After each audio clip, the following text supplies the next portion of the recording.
1 million more Iranians live in slums due to rising prices. Speaking to the state-run ILNA news agency, Ali Cord, a member of the Iranian regime parliament's Social Commission, stated 1 million more people have become slum dwellers in the past 12 months because of the rising cost of living.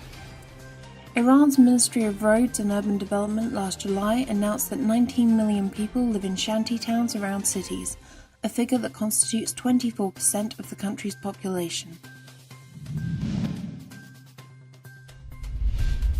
Italy's UniCredit to pay $1.3 billion to settle US sanctions probe. Italy's top bank, UniCredit SpA, and two subsidiaries have agreed to pay $1.3 billion to US authorities to settle probes of violations of US sanctions on Iran and other countries, US authorities said on Monday. In addition, UniCredit Bank AG, the bank's German unit, agreed to plead guilty to federal and New York state criminal charges for illegally moving hundreds of millions of dollars through the US financial system on behalf of sanctioned entities, the US Department of Justice and Manhattan District Attorney Cyrus Vance Jr. said.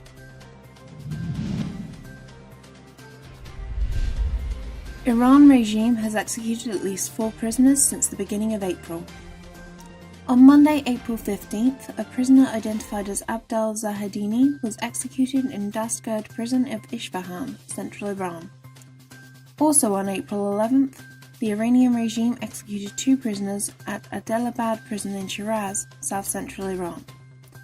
On April 7th, a prisoner identified as 36-year-old Davoud Mehebzadeh was hanged in the central prison of Gorgan, northern Iran.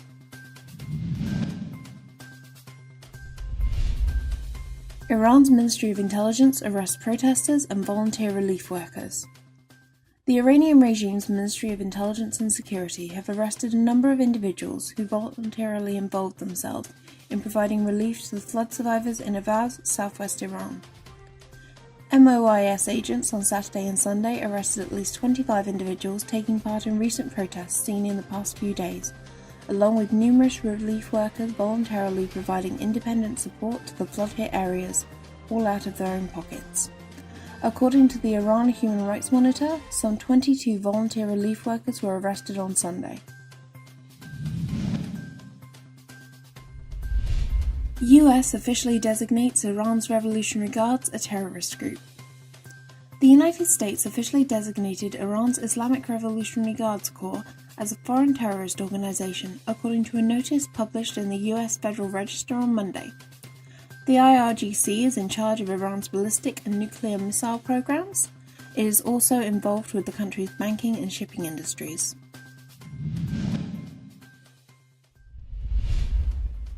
Newt Gingrich, Iran regime has a viable alternative. Former US House Speaker Newt Gingrich issued a statement in support of a Washington Times article written by Governor Tom Ridge, the first US Homeland Security Secretary. The article is titled, "Yes, the Iran regime has a viable alternative." Gingrich said in his statement, "Yes, I too assert that the Iranian regime has a viable alternative." Ridge said, "It is not a moderate regime. It is a ruthless, violent, totalitarian and incompetent regime. But there is an alternative, a better way, a new way. The NCRI, led by Madam Rajavi, who has been working toward a free, prosperous and non-nuclear Iran with an excellent culture and history and a viable population that could join the global community."